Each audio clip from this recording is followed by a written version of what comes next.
Саламатсыздар урматтуу мекендештер. Менин акыркы Кыргызстандагы болуп жаткан кырдаалдар боюнча айтып жаткан ой пикирлериме абдан жакшы комментарийлерди жазып, бөлүшүп, лайк басып, мага дем күч берип жаткандыгыңыздар үчүн терең ыраазычылык билдирем.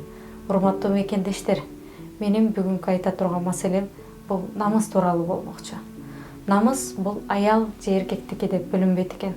Намыс бул жалпы адамзатына тиешелүү сыпат. Ошондой эле биздин кыргыздын улуттук намысы да бар эмеспи?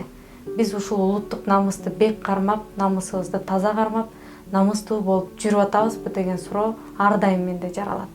Алгачкылардан болуп улуттук намысты коргоп, улуттук намысты сактай турган киши бул Кыргызстандын президенти болуш керек болчу.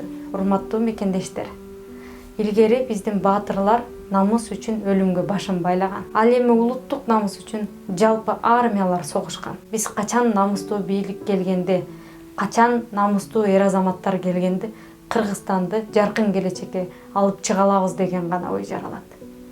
Балким сиздерде дагы ушул ой бардыр. Бирок менде ар дайым ушул ой жашайт. Мына акыркы статистика боюнча Кыргызстанда пневмония оорусу менен ооруп көз жумгандар көп болуп, оору кайрадан күч алып жатат дейт. 1,5 миллиард карыз акча алып, бир оорукананы оңдоп түздөп, же керексиз бир имаратты оңдоп, ооруканага айлантыра албаган биздин бийлик өзүнүн элин сактап калбаган, өзүнүн элинин саламаттыгын карай албаган. Бизге ушундай бийликтин кереги барбы? Ушундай бийликти биз дагы шайлайбызбы?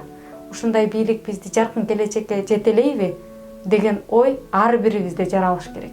Жана ар бирибиз таза, намыстуу, Кыргызды жаркын келечекке алып чыга ала турган адамдарды шайлап, ошол адамдарды бийликке алып келгенде гана биз оңолобуз. Урматтуу мекендештер, өзүңүздөр ойлонуп көрүңүздөр. 14 күн обсервацияда жатпаган, өзүнүн жанындагы адамдан коронавирус чыгып, бирок өзүнөн чыкпады деген ушул сөз канчалык деңгээлде туура жана чындыгы бар. Ушул кишинин Орусияга келип дүйнөгө шылдың болгондугун канчалык деңгээлде биздин улуттук намыска таасирин тийгизди. Ушул маселелер тууралуу ар бирибиз ойлонуп, ойгонушубуз керек. Рахмат.